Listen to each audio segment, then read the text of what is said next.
Хөдөөний охин хан шинэ амьдрал эхлүүлэхээр Сөүлд ирээд удаагүй байгаа нь энэ. Гэсэн хэдий ч түүний Сөүлд ирсэн анхны өдөр түүний төсөөлж байсан шиг тийм ч гоё сайхан байсангүй. Тэрээр галт тэрэгнээс буугаад явж байхдаа хоорондоо зодтолдох гэж байгаа хоёр бүлэглэлийн дунд ороод гацчихдаг. Нэг бүлгийн толгойлогч нь Вон маш баян сурагч.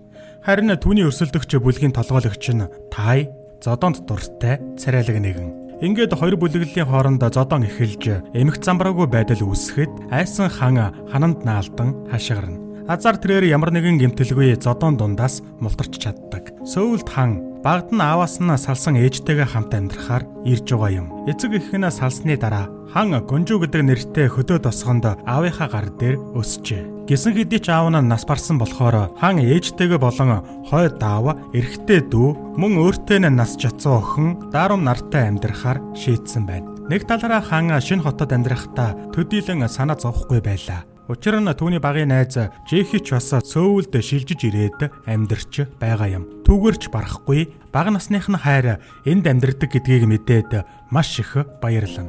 Хэдийгээр тэрээр багын найз Жэхитэйгээ уулзаад маш их баяртай байсан ч өөрийнх нь бага насны хайр нь Жэхигийн найз залуу болсон гэдгийг мэдээд баяр хөөрн төдийлөн удаан үргэлжилсэнгүй. Гэсэн ч хан сэтгэл нь шархалж байгаа ч тэдний өмнө аз жаргалтай байгаа мэт дүрсгэн.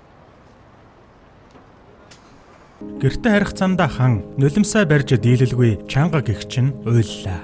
Гэтэл түүний сууж явсан автобусанд Вон болон түүний найзууд суудаг. Тэгээд Вон түүнийг яагаад уйлаад байгааг нь мэдхийг оролдсон ч хан хариу өгөлгүй шуутхан автобуснаас бууна.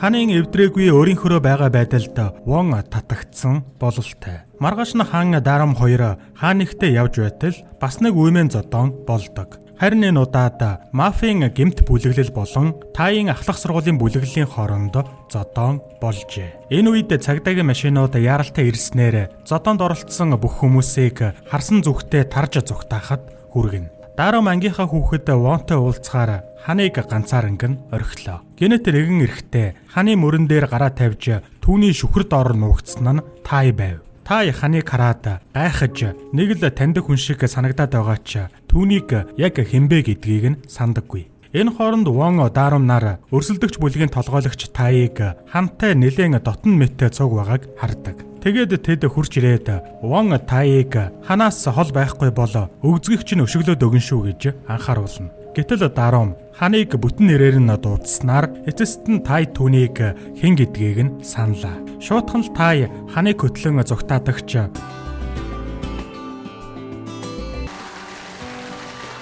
Вон Дарум нар тэднийг олчихдаг. Улмаар Тай түүнийг орхин явхаас аргагүй болно.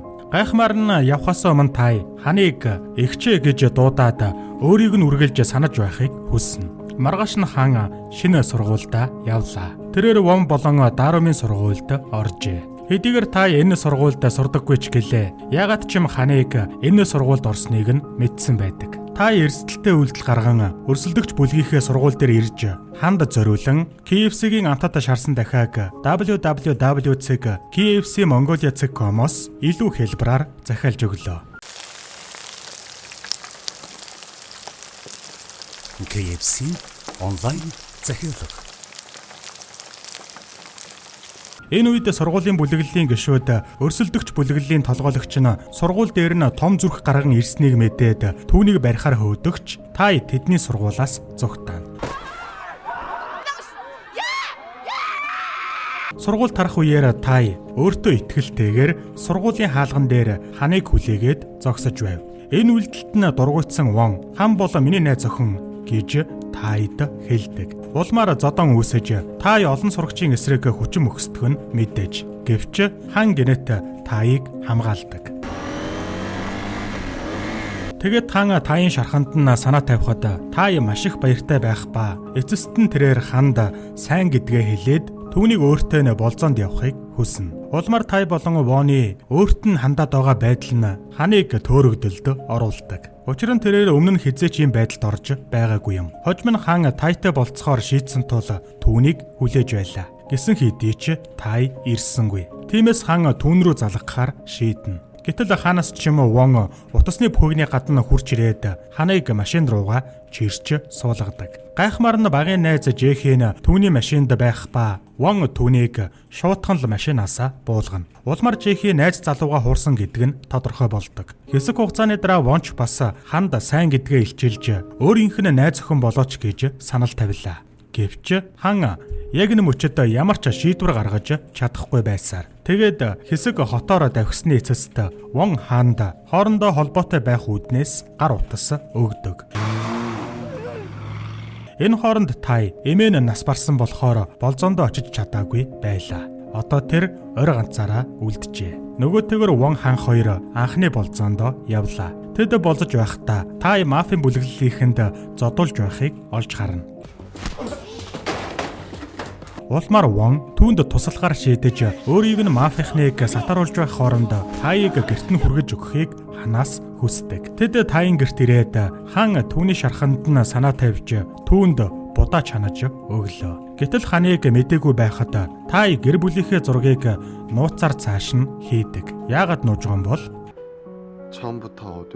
энэ хооронд Вон ханыг сонирхдог гэдгийг нь мэдсэн Жэхи ханыг хардуулах арга замыг хайж олно. Тэгээд Жэхи ханд Вонтой хамт шөнийн клуб руу явна гэж хэллээ. Үүнийг сонсон хан Воныг алдахыг хүсээгүй тул маш их нүүр бодолт хийж шөнийн клубт ирдэг. Учир нь тэрээр өмнө нь хизээч шөнийн клубт орж үзээгүй юм. Клубт хан Вонд энд ирсэн шалтгаанаа хэлдэг. Улмаар Вон түүнийг хүмүүрт харагдахаар газар аваачиж Жэхигийн өмнө ханыг гинэт үнсэн. Ингэснээр Жэхийг азгүй амтан хинч биш мэт болгодог. Гэтэл хэн нэгэн тэдний үнсэлцэж буй зургийг интернетэд байрлуулснаар үүнийг нь харсан Тайын сэтгэл маш ихээр шархаллаа. Тэрээр ханда маш их сэтгэл дундуур байгаагаа гунигтайгаар хэлнэ.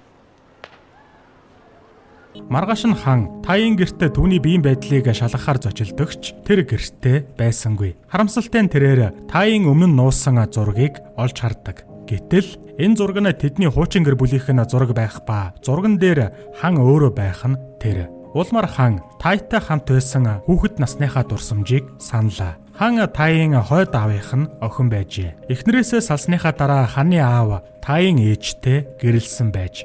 Тиймээс хан Тай хоёр баг байхдаа хамтдаа тоглож удаан хугацааг хамтдаа өнгөрүүлсэн байна. Тэд цусан төрлийн холбоогүй эгч дүүс байсан ба Тай түүнд сэтгэлтэй болсон. Нөгөөтэйгүр Тай ханыг гэрт нь байгааг магадгүй зургийг нь харсан байх гэдгийг мэдээд маш ихээр сандардаг. Улмаараа тэрээр хамтаа уулзаж бүгдийг тайлбарлахаар яаран явхдаа харамсалтай нь осолд орлоо. Азар тэрээр хүнд бэртэл авсангүй. Хан эмнэлэг дээр ирж Тайтай уулзахад тэрээр энэ бүх хугацаанд үннийг хэлээгүй гэдгээ хүлээн зөвшөөрнө. Учир нь Тай ханд хайртай бас хамт байхыг хүсэж байгаа юм. Энэ удаагийн ослын улмаас Тай эрүүл мэндийн байдлаа мэдэж авдаг. Тэрээр энэ бүх хугацаанд зүрхний өвчтөй байсан гэдгээ мэдэж авна. Эмч түүнд өвчнөө эмчлүүлэхийн тулд хагалгаанд орох шаардлагатай гэдгийг хэлжээ. Гэсэн хэдий ч Тай хагалгааг хойшлуулж энэ талаар хэндэж хэлэхгүй байхаар шийдэв. Энэ хооронд Вон Тайыг ханы дүү гэдгийг нь мэдээд тэд хоорондоо эвлэрцгээдэг. Вон Тайыг ханы хойноос дахиж гүйхгүй гэдэгт итгэлтэй боллоо. Нэг өдөр Австралиас ирсэн эмээгийнхээ хамтаар аавынх нь оршуулгын газарт очсны дараа эмээ нь Тайыг Австралид хамт амьдрахыг хүснэ. Гэсэн хэдий ч Тай татгалзаж сөүлд үлдэх хүсэлтэй байгаагаа хамтаа хамт амьдрахыг хүсэж байгаагаа хэлв. Гэтэл Вон сонссон зүйлдээ итгэж чадсангүй. Энэ өдрөөс хойш хан Тайын гэрт нь амьдарч хэдийгээр тэд эгч дүүсч гэлээ Воны сэтгэл санаа нь тогтворгүй байсаар. Нэг өрөө хан Вонд өөрийгөө бүхэлдээ түүнийх гэдгийг Тайын тал дээр санаа зовх хэрэггүй гэдгийг баттайгаар хэлдэг. Хожим нь хан Вон хоёр хичээлээ тараад хамтдаа зугаалахаар гарна. Гэтэл тэд санамсаргүй байдлаар сургуулийнх нь найз юуныг хэсэг хөвгүүд дарамталж байхыг олж харлаа. Юм бол залтай, хоёр нүртэй охин гэдгээрээ алдартай. Хэдийгээр юуны нэр хүнд мууч гэлээ Вон түүнийг тэдгэр хөвгүүдээс хамгаалдаг. Түүнд тусалсны дараа Юн Воноос өөрийг нь гэрт нь хүргэж өгөөч гэж гуйд. Тэрээр ханы өмнө Вонд хитрхи наалдаж түүний хардалтыг баг зэрэг хөдөлгөлөө. Хожим нь Тай хан болон гэр бүлийнхэнтэйгээ караокед цагийг өнгөрөөж байхад Вон Юн хоёрыг хамтдаа караокены өрөөнөөс гарч байхтай таарч Вон тэдэнд буруугаар ойлгох хэрэггүй гэж хэлдэг. Гэтэл Юн тэдэнд Вон хаан хоёрын харилцааг сүрүүлэхийн тулд өөрт нь даалгавар өгсөн хүн нь Тай гэж хэлснээр нөхцөл байдал бүрч ихээр дордлоо. Харин Юныг огтоо танихгүй Тай маш ихээр цочирддог. Үүний үр дүнд тэр гурвын хоорондын харилцаа илүү доор болно. Сургууль дээр хаан бие барьж дийлэлгүй Юныг буруутгаж хан руу түлхдэг. Яг энэ үед Вон ирээд юу болж байгааг харцгаав. Улмаар Юн гинэт тухайн алдаж байгаа мэт дүрсгэн. Хан Вонд Юн бол хоёр нүртэй охин гэж итгүүлэхийг хичээсэн ч Вон Юн огт хамаагүй гэж хэллээ. Тэр зүгээр л ханы Тай гэсэн сэтгэлд итгэдэггүй гэдгээ онцолж тэдний хамтдаа амьдарч байгаа нь өөрт нь хэцүү байгааг илэрхийлнэ. Харин ханы хувьд Вонд Тай бол өөрийнх нь хувьд зөвхөн дүүн гэдгийг тайлбарлахаас залхсан байв. Тэдний харилцаа бүхэлдээ ийхүү суйрлээ. Хан Тайд тохиолдсон явдлыг баттгахыг оролдсон хэвээр. Гэтэл Юн Тай руу залгаж Вон хаан хоёрын харилцааг суйруулах даалгавар нь амжилттай болсон гэдгийг хэлнэ. Гэтэл Тай юу болоод байгааг ойлгохгүй эргэлзсээр. Хан сонссон зүйлдээ итгэж чадахгүй байгаа ба Тайд үнэхээр ихээр урам нь хугардаг. Энэ болсон зүйлийн дараа Тай ханыг ятгах чадахгүй байна гэж бодно. Гэтэл мафийн бүлэглэл Тайтай таарч Воныг хаана байгааг нь асуугаад түүнийг авч явдаг. Энэ үед Вонд Тайыг мафийнхан авч яваад нохоо шиг зодж байна гэсэн мэдээ ирнэ. Улмаар Вон Тайын байгаа газарт очиж тэд мафийнхны эсрэг хоёулахнаа зодтолтоод эцэст нь дийлнэ. Зодооны дараа Тай Вонтой ярилцаж Тай эмээтэйгээ амьдрахаар Австрал руу нүүхэр шийдснээ эргэж ирэх бодлого байгаагаа хэлж Воноос өөрийг нь эзгүүд эгчийг нь харж хандаж байгаарэ гэж гуйна. Хожим нь ханыг Жэхи болон Юн хоёр зодно. Юуны ард байсан хүн нь Жэхи байжээ. Тэрээр ханыг Вонтой хамтаа байлгахыг хүсээгүй байж. Гэтэл дарам Вон хоёр ирж ханыг авардаг. Түүнийг аварсны дараа Тай сөүлээс явах гэж байгааг тайлбарлаж яаралтай нисэх онгоцны буудлал руу явах ёстойг хэлнэ. Гэсэн ч тэд хоцордог. Тайын онгоц аль хэдийн хөөрч хан тухайн үед Тайд итгээгүйдээ харамсан. Хэдэн сарын дараа Тай тэдэнд Австрал дахь амьдралаа харуулсан бичлэг илгээдэг. Бичлэгэндээ Тай өөрийн хараагүй найз охиноо танилцуулна. Бас тэдэн рүү залгаж сонин сайхан ярилцдаг. Утсаар ярьж байхдаа Тай аз жаргалтай байгаа мэт дүр эсгэж байгаа ч үнэн дээр тэр ханд хайртай хэвээрээ байлаа. Энэ хооронд Тай эцэст нь зүрхний хагалгаанд орохоор шийдэв. Харамсалтай нь түүний хагалгаа бүтлгүйтэж нас бардаг.